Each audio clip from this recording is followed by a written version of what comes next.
उस औरत ने सारा लॉबस्टर का मांस निकाल लिया और खाली लॉबस्टर का खोल वापस पानी में फेंक दिया। लेकिन सभी को हैरानी हुई कि खाली खोल वाला लॉबस्टर अभी भी पानी में तैर रहा था। कोई सोच भी नहीं सकता था कि उसके जैसी डिशवॉशर के पास चाकू चलाने की इतनी शानदार कला होगी। पता चला कि वह औरत असल में एक मशहूर शेफ थी, लेकिन उसने एक छोटे से रेस्टोरेंट में डिशवॉशर का काम करना चुना था। काम में बहुत धीमी होने के कारण दूसरे शेफ अक्सर उसकी आलोचना करते थे। उसी समय एक टॉप फूड क्रिटिक खाना चखने का इंतजार कर रहा था। मैनेजर को तुरंत एक सब्जी काटने वाले असिस्टेंट की जरूरत थी। हालांकि फूड क्रिटिक के स्टैंडर्ड बहुत ऊंचे थे, इसलिए कोई भी मदद करने को तैयार नहीं था। इसलिए कर्मचारियों ने उस औरत को भेजने की सलाह दी। जब दूसरों ने देखा कि वह सिर्फ एक डिशवॉशर है, तो मैनेजर ने उसे जल्दी से किचन में खींच लिया। वे उसे नीचा समझने लगे। हालांकि वह औरत बिना किसी झिझक के चॉपिंग बोर्ड के पास चली गई। कुछ ही सेकंड में उसने एक आलू को बराबर मोटे और पतले टुकड़ों में काट दिया। हेड शेफ ने उसकी बहुत तारीफ की और कहा कि उसने जो टुकड़े काटे थे वे कला का नमूना थे। लेकिन ट्रेनी शेफ ने उस पर नाक भौं सिकोड़ी और घमंड से अपनी कला दिखाई। हालांकि उस औरत ने उसके सामने रखी हर चुनौती को आसानी से पूरा कर लिया। उसकी असाधारण प्रतिभा देखकर हेड शेफ ने उससे खुद सूप बनाने के लिए कहा। जल्द ही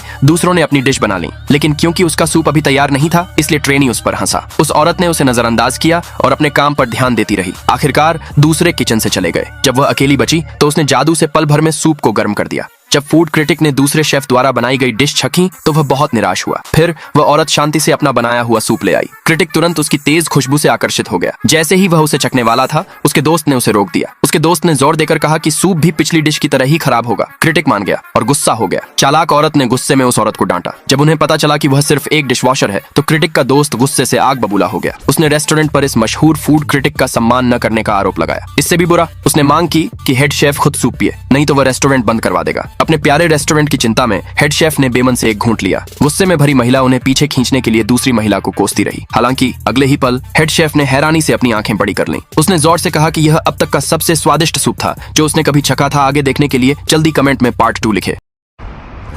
ऐसे ही और वीडियो देखने के लिए हमारे चैनल को सब्सक्राइब करें और पेज को भी फॉलो करें और लाइक शेयर सब्सक्राइब करें।